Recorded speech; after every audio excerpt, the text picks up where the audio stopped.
ओम शांति। ओम शांति। ओम शांति।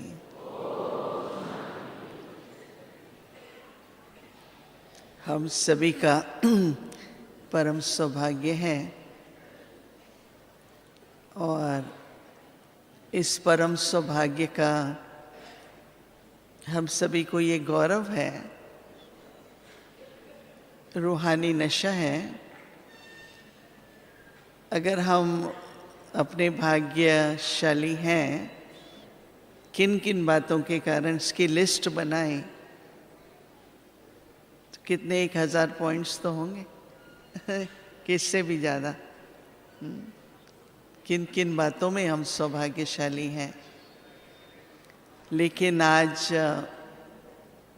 के विषय को लेकर हम सबके जीवन में जो अनुभव चल रहा है उसके आधार से आज हमारा सौभाग्य है कि हमें ऐसे परम शिक्षक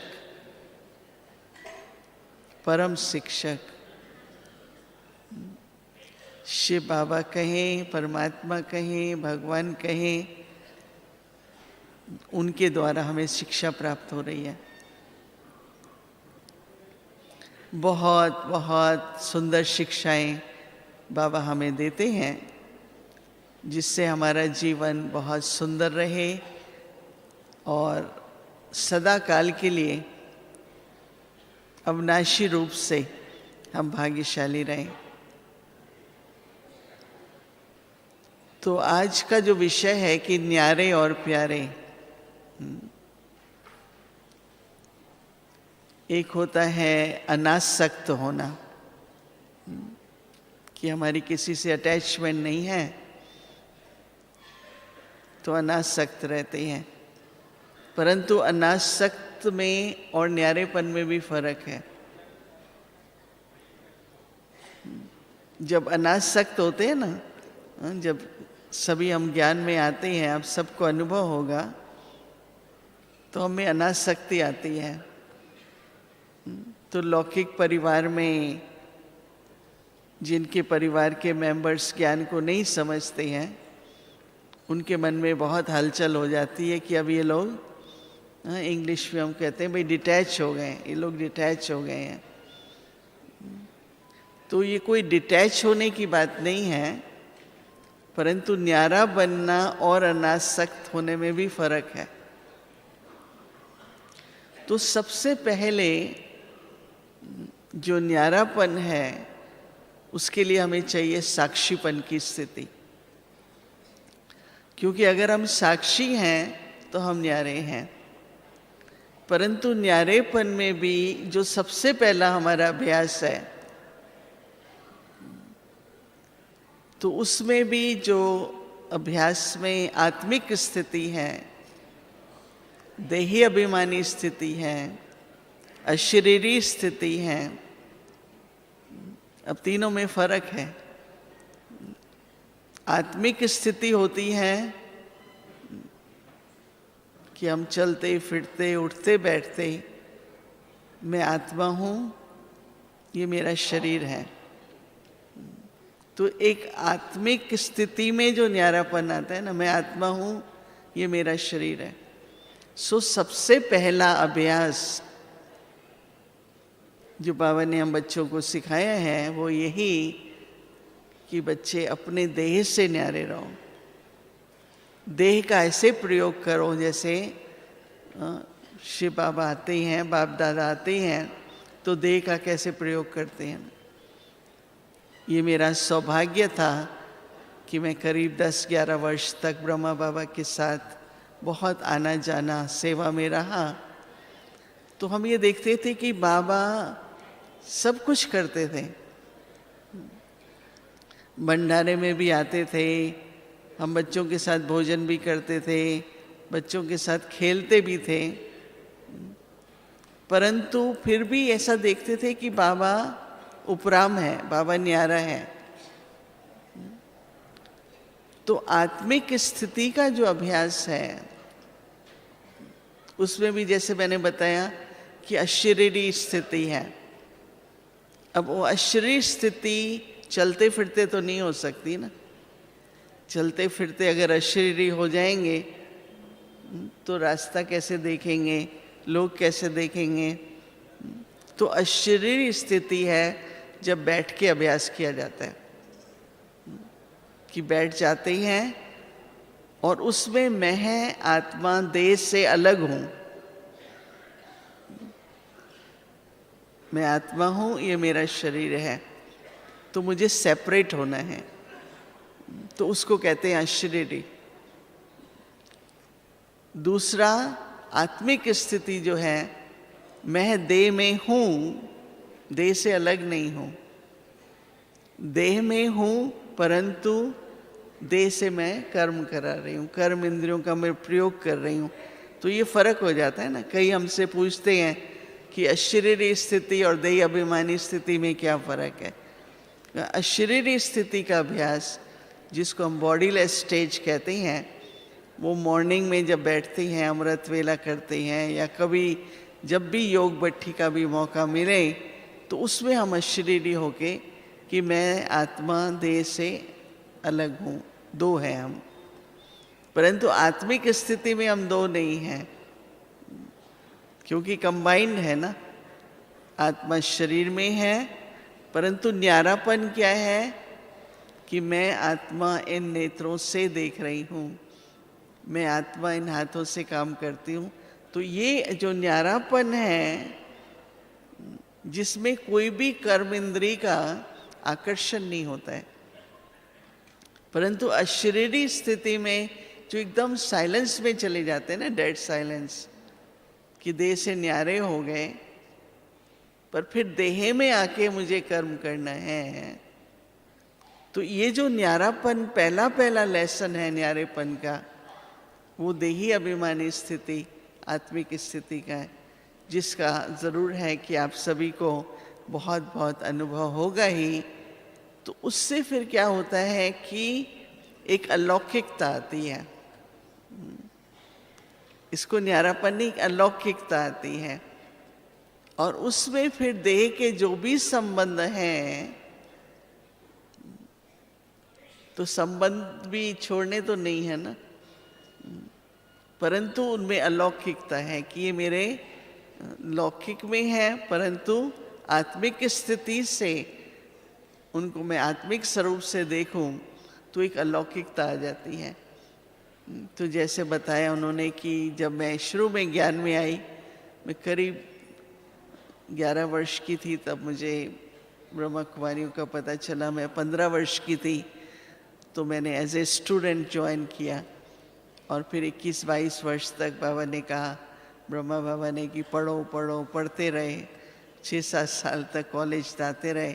फिर 22 वर्ष की आयु में जैसे समर्पित होने के लिए तैयार हुई। तो उस समय पर संबंध जो थे, उस समय जब मैं आई तो ये बहुत ब्रह्मा कुमारियों के लिए था कि ये लोग छोड़ देते हैं, ये लोग परिवार छुड़ा देते हैं, ये लोग ये छुड़वा देते हैं। तो हमने कहा कि ऐसे तो बाबा तो नहीं कहता है ना कि छोड़ो, परंतु जिनको, जैसे आज भी बाबा ने कहा ना कि नष्टो मोह बनना है, तो मोह नष्ट करने के लिए कई लोग उस समय पर सेपरेट हो जाते हैं। तो मैंने ये लक्ष्य रखा कि इतनी ऑपोजिशन है और इतना सब लोग विरोध कर रहे हैं, तो हमको एक ऐसा एग्जाम्पल रखना चाहिए कि छोड़ने की बात नहीं है, परंतु एक संबंध को, लौकिक को अलौकिक करने के लिए अपनी उनके प्रति, संबंध के प्रति एक आत्मिक भाव हो, अलौकिकता जीवन में आए। तो अपनी लौकिक माँ को देखें तो ये भी आत्मा है। अगर हमने 84 जन्म लिए तो कितनी माँ होंगी? 84 जन्म में कितने बाप होंगे? कम से कम 84 तो होंगे ना। तो किससे, कौन किससे क्या मोह रखे? एकदम समझ में आ गई कि इस जन्म में इस आत्मा का मेरे लिए माँ का पार्ट है, परंतु 84 माँ तो किससे स्नेह नहीं रखें। तो बहुत अच्छा हो गया कि एकदम हद से बेहद में भी चले गए और लौकिक से एकदम अलौकिकता आ गई कि आज मेरे सामने कोई भी आए, हो सकता है वो मेरी 2 जन्म पहले की माँ हो, कोई और सामने आए तो शायद ये 5 जन्म पहले की माँ हो। तो सबके प्रति एक आत्मिक प्यार, आत्मिक दृष्टि, आत्मिक वृत्ति जो होने लग गई, तो एक संबंध अलौकिक हो गया। तो अलौकिक होने से क्या फर्क पड़ा कि जो उनको एकदम सबको उस समय पर ये होता था कि समाज क्या कहेगा। मेरी माँ के पास लोग आते थे, तुम्हारे पास पैसा नहीं है ना लड़की को शादी कराने का, हम देंगे। एक मामा कहता था मैं कराऊंगा, दूसरा कहता था मैं कराऊंगा, 3 मामा थे। तो उन्होंने कहा वो बात तो नहीं है, लेकिन ये तो करना नहीं चाहती है, ये कहती है हमारा परमात्मा से संबंध हो चुका है। तो फिर जब उनको ये, लेकिन जो अलौकिक संबंध हो गया तो उनमें सामना करने की शक्ति आ गई। तो वो सबको कहती थी कि नहीं, ये तो मेरा सौभाग्य है कि मेरे पास ऐसी आत्मा का जन्म हुआ। कई बातें हम लोग नहीं छोड़ पाते हैं, हमारी आदतें नहीं बदलती हैं, और ये लोग देखो सवेरे उठते हैं, कितनी स्वच्छ जीवन है। तो क्या हुआ कि एक न्यारापन संबंध में आने से जो अलौकिकता होती है उसमें उनको हमारे पार्ट की समझ आने लगती है। तो विरोध तो नहीं खत्म होता, लेकिन बहुत सपोर्ट मिलता है, वो सहयोगी बन जाते हैं। तो वो यही कहती थी कि मैं जब तक ज्ञान में आऊँ, लेकिन मैं आपको पूरी छुट्टी देती हूँ। तो रात को रोज़ ताला लग जाता था कि नहीं जाना है, और सवेरे 4:45 बजे हम निकलते थे क्लास के लिए, क्योंकि उन दिनों में दिल्ली में 5 बजे क्लास होती थी। बहुत अंधेरा होता था, तो भी 4:45 हम घर से निकलते थे तो ताला खुला हुआ होता था। मैंने कहा रात को तो आप लोग बंद कर देते हो, तो सवेरे कैसे खुल जाता है। तो मैंने देखा कि उनके मन में ये भावना बदलने लग गई। उनके मन में ये आता था कि जाने दो, ये जाते हैं ना। तो जब सब सो जाते थे, भाई जो भाई लोग घर के थे सब मामा चाचा सो जाते थे, बहुत बड़ी फैमिली थी हमारी, तो माता जी हमारी दरवाज़ा खोल देती थी सवेरे और फिर बंद कर देती थी। तो फिर जब मैं आ जाती थी वापस, कई बार ऐसा होता था कि कॉलेज जाना है, 7 बजे पहुंचना है, तो क्लास से सीधा चले जाते थे कॉलेज। तो वो पूछते थे कहाँ है, वो तो कॉलेज चली गई, दरवाज़ा तो देखो बंद है, अभी अभी खोला है। तो जैसे कि एक मैंने देखा कि अगर समझ से, अगर हम न्यारेपन को अलौकिकता में बदल लेते हैं तो लौकिक परिवार का भी बहुत सहयोग मिलता है। मेरे पास कई आते हैं, पूछते हैं हमारा ये ज्ञान में नहीं आता है, मेरा ये ज्ञान में नहीं आता है। तो मैंने कहा कुछ भी नहीं करो, अपने से बड़ों को क्या ज्ञान देंगे। मेरे से सब बड़े थे, बहनें भी बड़ी थी, भाई भी बड़ा, उनको क्या बैठ के ज्ञान देंगे। पर उनके प्रति जो आत्मिक दृष्टि रखी, आत्मिक वृत्ति रखी, तो उससे एक अलौकिकता जो बनने लग गई। संबंध में जो न्यारापन था, तो उससे जो संबंधी हैं उनकी भी सेवा बहुत अच्छी होती है। क्योंकि मैं इसलिए सुना रही हूँ कि अगर परिवार ज्ञान में आए तो भी अच्छा, नहीं आए, पर अगर आए तो बाबा की शान है ना। बाबा के लिए अब सब कहने लगे, जैसे हमारे परिचय में सब कहते हैं कि इनके 30 मेंबर्स थे, एक्चुअली हमारे 50-60 मेंबर्स बाद में ज्ञान में आए, और हम 14-16 तो समर्पित बहनें ही हैं जो इस ईश्वरी विश्वविद्यालय में अलग अलग स्थानों में। और चेन्नई से मेरे इसलिए कनेक्शन हुआ कि वीनू बहन हमारी मौसी की लड़की हैं, और लक्ष्मी बहन होती थी वहाँ पर, वो हमारी मौसी हैं। तो चेन्नई से वो भी कनेक्शन थोड़ा सा होने लग गया। तो कैसे एक न्यारापन, देह संबंध में न्यारापन रखना, तो वो छोड़ना नहीं है। उसमें जो नेचुरली एक प्यार रहता है, परंतु मोह नहीं रहता। देखो प्यार बहुत बड़ी शक्ति है। तो न्यारेपन में मेरे को, अगर वो लोग रात को बहुत कुछ कहते थे, पर मुझे फील नहीं होता था कि वो अपनी ड्यूटी बजा रहे हैं ना। माँ बाप का क्या फ़र्ज़ होता है कि हमारी बच्ची सुखी रहे, सेटल हो जाए। आपको कौन खाना खिलाएगा, आपको कौन देखभाल करेगा? तो इसलिए हम पढ़ते रहे, हमने कहा हम अपने आप कमाएंगे खाएंगे, आप चिंता नहीं करो। तो कहने का भाव यह कि उनके अंदर भी कोई बुरी भावना तो नहीं होती ना बच्चों के प्रति, या कई बार लौकिक में कोई किसको रोकते हैं तो बुरी भावना तो नहीं होती है ना। उनका ही होता है कि इनका क्या भविष्य है, फिर क्या होगा, कैसे होगा। तो मैंने देखा कि विधि जो है ना, अगर विधि को अपनाएंगे तो सिद्धि मिलती है ना। तो विधि क्या अपनानी है? पहले देह से, फिर देह के सभी संबंधों के प्रति एक आत्मिक दृष्टि, आत्मिक भाव रहे, तो वो न्यारापन ऐसा न्यारापन है जिसमें उन्हें हमसे प्यार भी अनुभव हो। नहीं तो यही कहने में आता है कि ये लोग तो डोंट केयर, इनको हमारी क्या परवाह है, हमको पूछेंगे। ये जो वातावरण बन जाता है ना, वो अनासक्ति से होता है, न्यारेपन से नहीं होगा। क्योंकि न्यारेपन और अलौकिक जब होते हैं ना, तो एक आकर्षण होता है, और वो आकर्षण उनको धीरे धीरे प्रभावित करता है, और वो सोचते हैं कि कुछ तो है। कई हमारे यहाँ पहले बहुत अगेंस्ट थे, फिर कोई किसी बात से प्रभावित होने लगते हैं, परंतु एक अलौकिकता का जो प्रभाव है वो अनासक्त नहीं है, वो न्यारापन है। समझते हैं? मैं आपको इसलिए खास बता रही हूँ कि कई परिवारों में, कईयों में ये प्रॉब्लम्स चलती हैं कि ये लोग बहुत डिटैच रहते हैं, इनको तो बस सर्विस चाहिए, भागे रहते हैं, बच्चों को भी छोड़ जाते हैं, देखो सेंटर चले जाते हैं। नहीं, कितनी बातें इधर उधर, उससे क्या है कि कई परिवार में बंधन आ जाते हैं। तो देह के संबंध में भी न्यारापन लाते लाते जो अलौकिकता आती है, उससे न चाहते भी उनको प्यार का आकर्षण होता है। और हमारा जो प्यार है हम सभी का, वो लौकिक मनुष्यों से बिल्कुल न्यारा है, क्योंकि वो मेरा प्यार नहीं है। किसका प्यार है? किसका प्यार हम सबको अनुभव कराते हैं? बाबा का। समझा क्या फर्क हुआ? आत्मिक स्थिति में किसका प्यार अनुभव होता है? बाबा का।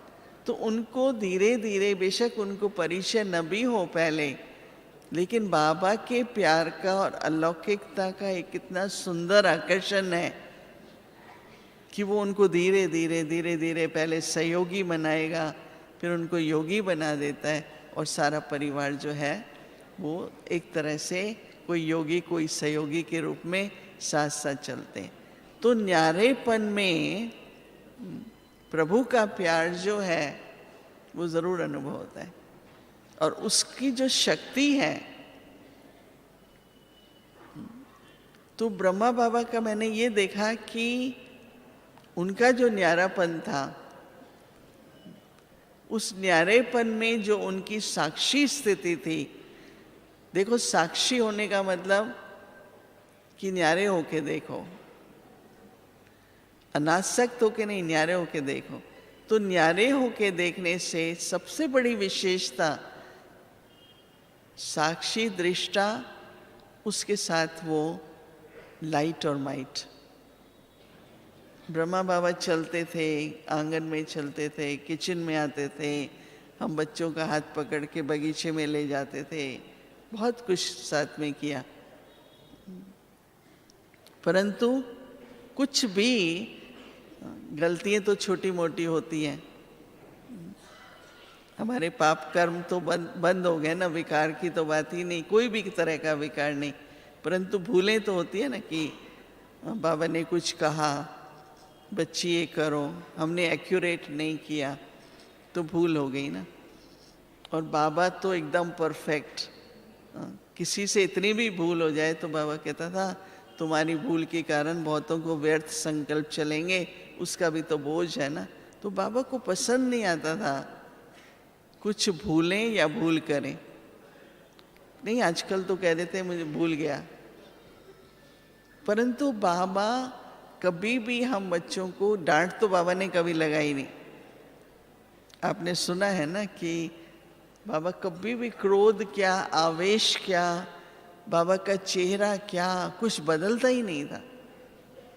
परंतु बाबा ऐसे गुजर गए, बाबा ने कुछ देखा कि मेरे से गलत हो रहा है। तो जैसे गलती के बाद कभी भी ऐसा नहीं लगता था जिसको हम गिल्टी कहें, भाई ये क्यों हुआ मेरे से, अपने प्रति या दूसरों के प्रति कोई भावनाएं, जैसे बाबा से लाइट और माइट मिल रही है। आज हम लोग सकाश की बात करते हैं, परंतु उस समय सकाश शब्द नहीं था, पर बाबा से हमको चलते फिरते सिर्फ साक्षी और न्यारेपन की नहीं, लेकिन लाइट हाउस और माइट हाउस की। तो न्यारेपन में भी कई बार क्या हो जाएगा कि थोड़ा दूर हो जाएंगे, पर मेरी ड्यूटी क्या है, मैं क्यों साक्षी हूँ। साक्षी को हम लोग इंग्लिश में कह देते हैं डिटैच ऑब्जर्वर। तो भी तो देख रहे हैं ना, परंतु देखते हुए भी कर क्या रहे हैं, समझा, कुछ हो रहा है हम देख रहे हैं, तो वो ध्यान में तो आएगा ना, मैंने ये देखा, मैंने ये सुना, चलो लिप्त नहीं होंगे, उसका लेप छेप नहीं लगेगा, परंतु संकल्प तो आएंगे ना। परंतु उस समय पर बाबा की जो स्थिति लाइट माइट की थी ना, कि इस बच्चे को इस समय सावधानी नहीं चाहिए। मुरली में बाबा को जो कुछ कहना है बाबा कह देते थे, पर कभी भी बाबा हम लोगों को बैठ के इस तरह से, जैसे कहते हैं ना, आजकल मैं सबको कहती हूँ, कई बार ऐसा हो जाता है, कोई प्यार से समझाते हैं, कोई मार के समझाते हैं, पर समझाने का भी टाइम नहीं रहा है आजकल चाहिए लाइट और माइट। तो बाबा क्या करते थे, वहाँ से गुजर रहे हैं और हम लोगों को करंट, जैसे बाबा से लाइट माइट मिलती थी।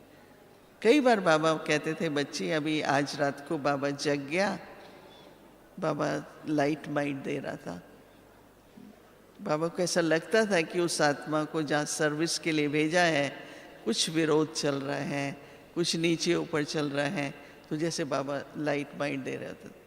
तो इतनी मुझे ये दो बातें बाबा की याद है कि जितना ही बाबा न्यारा था, पर सेवा पर उपस्थित था।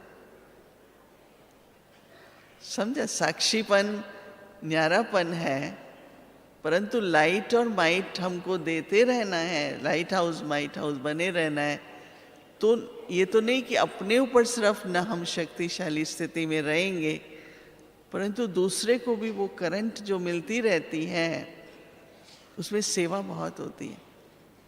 ये मैं बात कर रही हूँ लौकिक लोगों के साथ नहीं, लेकिन अपने ईश्वरी परिवार में भी आपने देखा कोई कुछ कर रहा है और आपको पता ये राइट नहीं है, तो चलो उसको बुला के ज़रा समझा दें, थोड़ा कह दें, तो बिगड़ता है या उसको अच्छा नहीं लगता है, या कभी हम लोग ज़्यादा अथॉरिटी यूज़ कर लेते हैं, हमको ज़रूरत नहीं है।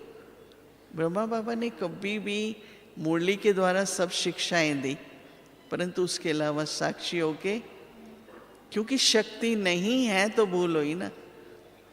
तो उस आत्मा को अगर लाइट माइट मिलेगी, तो मैं अपने जीवन में, मैं समझती हूँ सभी को अनुभव होगा कि परिवर्तन बाबा की लाइट माइट से हो रहा है, हमारे सिर्फ अपने पुरुषार्थ से नहीं।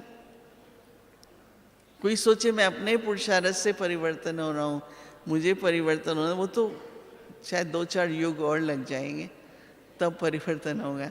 लेकिन ये जो बाबा की हमें लाइट माइट मिलती रहती है, अगर हम भी इसी तरह से न्यारे रहें, साक्षी रहें, परंतु करना क्या है, मुझे न्यारे होके न केवल दूसरों को बाबा का स्नेह अनुभव हो, परंतु बाबा की लाइट माइट भी उनको मिलती रहे।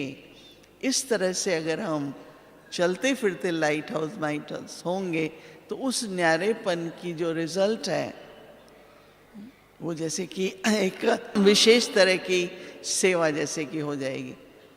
उसके बाद जब देह और देह के संबंधों में ये परिवर्तन आता है, तो तीसरा है पदार्थ, मटीरियल बिलोंगिंग्स। उसका भी अपने तरह से अटैचमेंट कहो, मेरा है, तो उसमें भी बाबा ने बच्चों को शिक्षा दी है कि बच्चे, ये सौभाग्य है, अगर आप बिजनेस करते हैं, नौकरी करते हैं, कुछ भी करते हैं, आपको बहुत अच्छी कमाई होती है, तो ये हमारा सौभाग्य है परंतु अगर ट्रस्टी होके रहो, तो जो ट्रस्टी होता है, न्यारा तो होता है, उसमें अपनापन नहीं होता, पर ट्रस्टी के मन में, आप में से कोई ट्रस्टी होंगे ना कई फाउंडेशंस के, तो ट्रस्टी क्या सोचता है, कौन सा पुण्य कर्म करें, कहाँ धर्मशाला बनाएं, कहाँ गरीब है उनको दान करें। जो लौकिक के ट्रस्टी होते हैं, कौन कहाँ एजुकेशन में फंड्स दें। तो ट्रस्टी हमेशा ये सोचता है कि मैं पुण्य कर्म कैसे करूं। ये नहीं कि ट्रस्टी लेक होके बैठ जाता है कि मैं तो ट्रस्टी हूँ, मैं तो ट्रस्टी हूँ। किसी ने, दादी जानकी ने किससे पूछा, बोला मैं ये सब है ट्रस्टी। दादी ने कहा करते क्या हो फिर? बोला ट्रस्टी हो ना। तो ट्रस्टी होना तो करना नहीं है ना, ट्रस्टी होके फिर जो सफल करते हैं ना, एक मेरा है सफल करना, दूसरा फिर मैं ट्रस्टी हूँ फिर सफल करना, उसमें डबल भाग्य बन जाता है। ट्रस्टी बनने के भी मार्क्स मिल जाते हैं और जो ट्रस्टी बन के हमको सफल करना है उसके भी मार्क्स मिल जाते हैं। तो ये जो न्यारापन है, उसमें बाबा से हमने ये सीखा, जिसको कहते हैं केयरिंग नेचर। हर एक बात की, हर एक चीज़ की संभाल बहुत होती थी बाबा के समय, अभी भी होती है। इतना सुंदर हॉल है, फूल सजे हुए हैं, परंतु ब्रह्मा बाबा के समय पर हमने ये देखा, अभी जैसे आप लोग आए हैं, जहाँ जहाँ से आए हैं, उस स्टेट का जो फल होता है आप लेके आते हैं ना, तो बाबा के पास भी छोटे केले आते थे, जो चेन्नई से भी बहुत आते हैं, हमको भी मिलते हैं। फिर कहीं से आम आता था, कहीं से, तो बाबा के बच्चों को प्यार होता था तो बहुत तरह का फल आता था। बाबा उस फल को खुद बिठा के, जो बहनें संभालती थी, ये केला ऐसे टांगते हैं। कईयों को यही नहीं पता कि केला उल्टा ऐसे रखना है कि उल्टा रखना है। कोई बंच को ऐसे रखते हैं, कोई ऐसे रखते हैं। तो ब्रह्मा बाबा ऐसे कैसे एक एक फल को कैसे वो करना है। बगीचे में जाते हैं, अंगूर लगते थे, बाबा माली के साथ जाता था। हर एक चीज़ की केयर थी। बाबा के भंडारे में जो भी, जितना भी, जिस तरह से भी आता है, कोई फल के रूप से, कोई किसी वस्तु, लेकिन हम ट्रस्टी हैं, न्यारे हैं, परंतु केयर करते हैं। देखो, प्रकृति के प्रति और पदार्थों के प्रति भी एक ऐसी एनर्जी बनानी चाहिए जिसमें केयरिंग नेचर हो, वेस्ट नहीं करेंगे। क्योंकि ऐसे नहीं कि आ रहा है, चल रहा है, चलो फेंक दें, कुछ भी करें। तो कंजूस नहीं बनना, बड़े दिल वाला बनना है, पर वेस्ट भी नहीं करना। तो एक केयरिंग नेचर, तो उससे प्रकृति की तरफ से भी आपको न केवल जो आपने श्रेष्ठ किया उसका रिटर्न मिलेगा, परंतु प्रकृति भी आपसे प्रसन्न रहती है। आपको जिस समय जो चाहिए आप संकल्प करो, हाजिर हो जाता। रियली मैं तो कितना कमाल देखती हूँ। कल ऐसे ही बैठे थे, तो आजकल जो है ना, उसको क्या मकई बोलते हैं ना, कॉर्न। तो ऐसे ही वो कह रहे थे कि यहाँ पर अमेरिका में तो मॉर्निंग में हम लोग कॉर्न खाते हैं, यहाँ पर कॉर्न मंगाना पड़ेगा। 5 मिनट भी नहीं हुए तो एक बहन आई, 8-10 बुट्टे बोलते हैं ना उसको, कॉर्न, वो लेके आई। बोला मोहिनी बहन आपको फलाने ने बेचा। अच्छा, ये कहाँ से आ गए? तो मैं सोच में पड़ गई कि अभी 2 मिनट पहले तो हम सोच रहे थे कहाँ से। बहुत अच्छे, एकदम फ्रेश, किसी के खेती बाड़ी से आए, कहाँ से मैंने पूछा नहीं। बहुत प्रकृति की तरफ से ये न्यारापन और ट्रस्टीपन आपको गारंटी है कि आपकी सदा जिस समय जो आवश्यकता होगी वो पूरी रहेगी। तो न्यारेपन का मतलब नहीं कि मेरे को नहीं, ये नहीं, वो नहीं। न्यारेपन का मतलब कि हम लोगों ने जो ट्रस्टी की भावना रखी, सफल करने की भावना रखी, तो प्रकृति की तरफ से भी, क्योंकि एक मैटर होता है, एक मटेरियल थिंग्स होती हैं। मैटर को हम प्रकृति कहते हैं और मटेरियल थिंग्स को पदार्थ कहते हैं। तो मैटर से फिर मटेरियल में आता है ना। तो जो प्रकृति का भी हमारे प्रति वो सम्मान रहता है कि संकल्प में सिद्धि जिसको कहते हैं, संकल्प भी नहीं करना पड़ता है, लेकिन अगर करना भी पड़ता है तो उसकी सिद्धि होती है। और चौथी बात ये है न्यारेपन में, परिस्थिति। बहुत बातें आती हैं, बहुत बातें आएंगी। बातें तो आती हैं, लेकिन सबसे बड़ी बात यह है कि आज आपके पास 5 व्यक्ति आते हैं, एक ही बात के बारे में वो 5 तरीके से बात सुनाते हैं। अब सच्ची कहानी क्या है, पूरी कहानी क्या है, आप 5 की बात सुनते हैं। तो सुनते समय अगर न्यारी स्थिति है और बाबा की याद है तो आपको एकदम पता लग जाएगा कि सच्चाई क्या है। उस सच्चाई में भी मुझे क्या करना है। किसी को ये कहना नहीं है कि तुम रॉन्ग हो, तुम झूठ बोल रहे हो, मैं क्यों कहूँ। लेकिन आप जो भी निर्णय लेंगे उस न्यारेपन में, तो वो परिस्थिति का जो समाधान निकलता है बहुत बहुत सुंदर निकलता है। क्योंकि परिस्थिति भी तो मन में आती है ना। अगर कोई बात है, कई ऐसे होता है, किसी का स्वभाव होता है, किसी के, क्योंकि पिछले कर्मों के हिसाब किताब बहुत है, तो हिसाब किताब के कारण कुछ ना कुछ होता है। और हमको बहुत बुद्धि चलाने की ज़रूरत नहीं है। एक न्यारीपन की स्थिति में, आत्मिक भाव की स्थिति में साक्षी होकर लाइट माइट देना है मुझे। उस स्थिति से जब आप कोई भी सर्कमस्टेंसेस हैं, रिलेशनशिप्स हैं, बहुत बहुत बातें आती है नहीं, आपको परिवार में आती होंगी, कभी बिजनेस में आती होंगी। अभी हम लोगों के पास भी इतना कारोबार है, सभी इतने जोन बने हुए हैं। मेरे पास करीब 42 देशों का कारोबार है। कितनी बातें होती होंगी, लेकिन एक कोई भी ऐसा फ़ोन नहीं होता है। बड़ी बहनों को लोग फ़ोन भी इसलिए करते हैं जब कोई प्रॉब्लम आती है, राइट। मोहिनी बहन ये कैसे होगा, ये कैसे होगा। तो अगर आप सुनेंगे और न्यारे नहीं होंगे तो वो सुनी हुई बात भी अंदर रह जाती है, फिर दूसरा सुनाता है, फिर तीसरी सुनाता। तो मैं सबको ये कहती हूँ कि सारी जीवन सुनते ही रहेंगे क्या, तो सुननी तो पड़ेगी। परंतु जो न्यारेपन की स्थिति में है तो बोलने वाला भी, कई बार क्या कहते हैं, मोहिनी बहन हमको बस आपसे 20 मिनट बात करनी है, सिर्फ 20 मिनट बात करनी है। 20 मिनट तो बहुत होते हैं आजकल ना, क्यों, अगर बहुत कारोबार है, चलो बैठेंगे, क्यों नहीं, किसी का संकल्प है 20 मिनट बैठते हैं, 5-7 मिनट में सब काम हो जाता है। कहते बात तो हो गई स्पष्ट। तो एक न्यारेपन की स्थिति में बात को सुनना, और कोई भी बात बाबा को बीच में न रख के सुनने में भी वो संस्कार आ जाते हैं। समझा, मैं सुन रही हूँ, आत्मिक स्थिति है नहीं है, पर न्यारापन है। पर अगर बाबा बीच में है, अभी देखो जो संदेश दादी गुलजार है, आजकल उनके स्वास्थ्य की बात है। पहले हम लोग सब भाई बाबा को, इनको सुना दो, ये बाबा को सुना देंगे।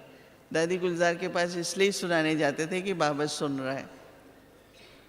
मेरे पास भी संदेशी का पार्ट है, तो लोग इसलिए सुनाते हैं मुझे को, मोहिनी बहन मैं समझती हूँ बाबा सुन रहा है। एक अभ्यास बन गया है कि बाबा सुन रहा है, मैं सुन रही हूँ, मैं क्यों सुनूं, कितनी की सुनूं, क्या कर सकती हूँ। अच्छा सुन भी लूँगी तो मैं क्या, किसकी प्रॉब्लम कैसे, हर एक के संस्कार हैं अपने। परंतु बाबा को जब हम बीच में लाते हैं ना, बाबा सुन रहा है, ऑनेस्टली मैं कहती हूँ कि वो बात ठीक हो ही जाती है। तो न्यारेपन को अगर हम परिस्थितियों में भी यूज करें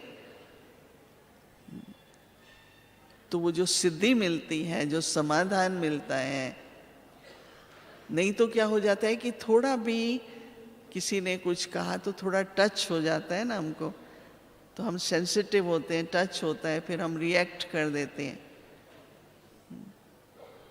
और रिएक्ट करना ऐसा हो जाता है कि जब वायरस लगता है ना तो वॉमिट करते हैं लोग, फिर बोलते रहते हैं, कुछ बोलेगा कोई, तो इसमें तो बहुत विस्तार हो जाता है ना। आज करीब 60 वर्ष हो गए, अगर मैं यही सोचती हूँ कि क्या मुझे यही करते रहना है क्या, मैं किस लिए भगवान के पास आई, क्या बस यही मुझे लोगों की बातें सुननी है, ये करना है? अच्छा अपना परिवार है तो भी नहीं, अब ये कभी नहीं आता है। सब कुछ करते हुए ये जो न्यारेपन की स्थिति और बाबा को हम बीच में ले आते हैं, तो जो बात बहुत बड़ी होती है वो छोटी हो जाती है, जो छोटी है वो खत्म हो जाती है। आप लोग प्रैक्टिकल में करके देखो। लेकिन हम जो बैठ के सुनते हैं ना, फिर कभी कभी तो ऐसा लगता है कि रामायण भागवत पढ़ने बंद कर दिए पर रियल चल रहे हैं, क्योंकि ईर्ष्या है, द्वेष है, पावर स्ट्रगल है, मान शान है, अथॉरिटी है, यही तो रामायण भागवत है ना। भागवत में पावर की स्ट्रगल थी, रामायण में ईर्ष्या द्वेष की बात आ गई। आज यही तो संस्कारों के कारण एक कहानी के बाद दूसरी, एक परिस्थिति के बाद दूसरी।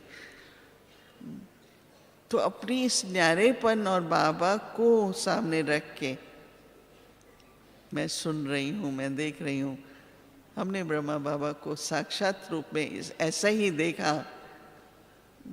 कई बातें बाबा से मेरे को ये 5 बातें पूछनी है। बाबा के सामने जाते थे, दृष्टि लेते रहते थे। बच्ची कुछ पूछना है? नहीं बाबा कुछ नहीं पूछना। कितने प्रश्न लेके जाते थे उनकी दृष्टि से, उनकी स्थिति से। बाबा मुझे सब आंसर मिल गए। तो आज भी अगर समस्याएं किसी भी तरह की, चाहे अपने परिवार में चाहे बाहर भी आती हैं, लेकिन उसमें उस परिस्थिति में हमारी ये जो न्यारेपन की स्थिति है, अगर हम उसको यूज़ नहीं करते तो बहुत टाइम वेस्ट होता है, बहुत एनर्जी वेस्ट होती है। कुछ 2 शब्द ऐसे निकल जाते हैं, रिएक्शन हो जाता है, फिर चलता रहता है, चलता रहता है। क्या हम इसी में ही सारा हम अलौकिक जीवन, दिव्य जीवन है, हमको लाइट माइट देनी है, बेहद की सेवा करनी है, तो अगर इसी में ही हम टाइम लगा देंगे। कोई कहता है क्या करें, पर सेवा बढ़ रही है। मैंने कहा कार्य व्यवहार और सेवा तो बढ़ेगी ना। बाबा कहता है सारे विश्व को संदेश दो, तो सेवा तो बढ़ेगी, परंतु सेवा के साथ साथ अगर हमारे न्यारेपन की स्थिति और प्रभु का प्यार देने की स्थिति, मैं किसी से स्नेह करती हूँ, क्यों करती हूँ? क्योंकि आत्माएं हैं। पर ये परिचय किसने दिया? बाबा ने। किसके बच्चे हैं? एक के हैं। तो ये जो ईश्वरी प्यार है वो हमको हमेशा प्यारा रख सकता है। हम सबसे प्यार कर सकते हैं, नहीं तो सबसे प्यार करना मुश्किल होता है। इससे है, उससे नहीं, इससे कम है, इससे ज़्यादा है, परंतु वो नहीं रहता है, क्योंकि प्रभु क्या प्यार है। तो एक न्यारापन पदार्थों में, न्यारापन परिस्थितियों में, तो ये चारों बातों में, देह से न्यारे, देह के संबंधों से न्यारे, पदार्थों से, और चौथा परिस्थितियों से, उनके लिए चारों में अभ्यास जो है वो आपको इतना उपराम रखेगा। अभी कुछ दिन पहले बाबा ने मुरली में कहा, जिन जो उपराम होते हैं उनकी बुद्धि शुद्ध होती है। वो बात मुझे बहुत अच्छी लगी। मैंने कहा शुद्ध बुद्धि, देखो एक पवित्र बुद्धि होती है, एक शुद्ध होती है। पवित्र तो 5 विकारों से दूर रहे, परंतु ये जो कभी कभी थोड़ा थोड़ा लेप शेप लग जाता है ना, ये अच्छा है, ये नहीं अच्छा, वो अच्छा है, जिसको हम इन्फ्लुएंस कहते हैं, बुद्धि के ऊपर प्रभाव आ जाता है, तो वो भी अगर ना आए, ऐसी स्थिति बनाने के लिए अपने को खुद अंदर में महसूस होगा हम न्यारे भी हैं और प्यारे भी हैं।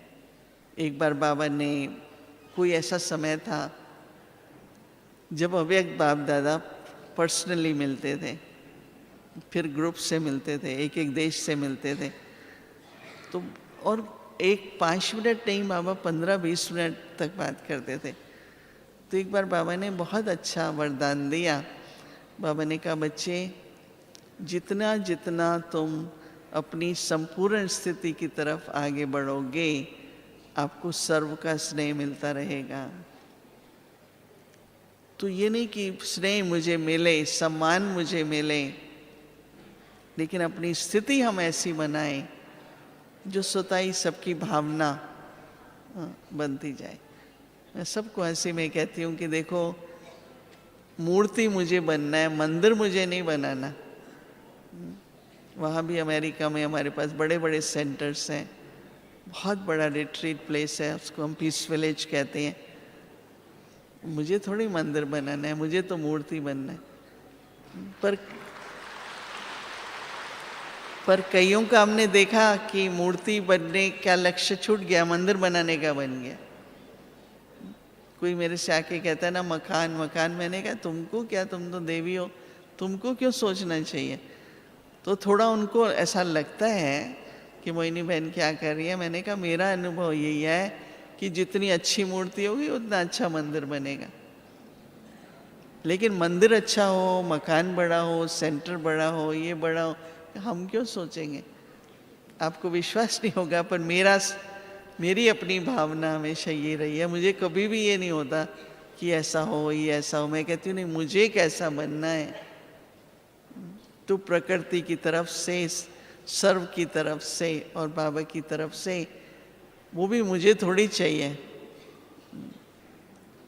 अगर देवी को अपने लिए तो मंदिर नहीं चाहिए ना, भक्तों के लिए चाहिए ना। अगर आज संख्या बढ़ रही है, हॉल बड़े बनने हैं, तो बनेंगे, क्यों नहीं बनेंगे। हमें अपने लिए थोड़ी चाहिए, सेवा के लिए चाहिए ना। तो ये बड़ा सूक्ष्म में है। तो एक न्यारेपन की जो स्थिति है, उसमें जो अपने ऊपर अटेंशन है मूर्ति बनने का, चैतन्य है ना हम लोग, स्वरूप में हमको दिव्य मूर्त बनना है, पवित्र मूर्त बनना है, तो वो लक्ष्य हमारे पास है। तो इसलिए ये जो दोनों गुण हैं, न्यारापन और प्यारापन, बेशक हम कमल पुष्प का मिसाल देते हैं, तो कमल पुष्प में भी जब तक कमल जड़ सहित कनेक्टेड है, तब तक खिला रहता है। नहीं तो इसमें छोड़ने की बात नहीं है, इसमें कनेक्ट रहो पर न्यारे रहो। तो जिसका मैंने आपको अभ्यास बताया कि एक आत्मिक स्थिति है, फिर साक्षीपन है, तीसरा मुझे सदा लाइट माइंड देते रहना है, प्रकाश देना है। ये तीनों बातों का अगर हम अच्छा अभ्यास करते हैं, तो आपको अनुभव होगा कि कदम में पदम तो है ही, लेकिन हर कदम आगे बढ़ाते हैं तो महसूस होता है कि बाबा कितने कदम आगे बढ़ा रहा है। गिनती करने की बात ही नहीं है, क्योंकि गिनती तो तब करें जब एक कदम हम उठाते हैं, बाबा साथ में ही हैं, तो फिर उनके कदमों, ये क्यों कहे बाबा 100 कदम आगे आता है ही साथ में ना। बाबा की याद में हर कदम में बाबा साथ है। ये भी नहीं कि मैं एक कदम बढ़ाती हूँ, बाबा 100 कदम आगे आता है। मैंने कहा 100 कदम आगे भी तब आए ना जब अलग हो मेरे से। नहीं, कदम में पदम की कमाई तो है ही, परंतु कदम में महसूस होगा कि बाबा का साथ भी है। तो उस पर बहुत छोटी सी बात, समय हो गया है। बाबा ने एक बार कहा कि देखो, जब साक्षी होते हो तो बाबा साथी है, जब लिप्त हो जाते हो तो बाबा को अपने को अलग करना पड़ता है। पर वो कभी कभी हमको भूल जाता है, सिर्फ हम साक्षी हो जाते हैं, पर मेरे साथी कौन है।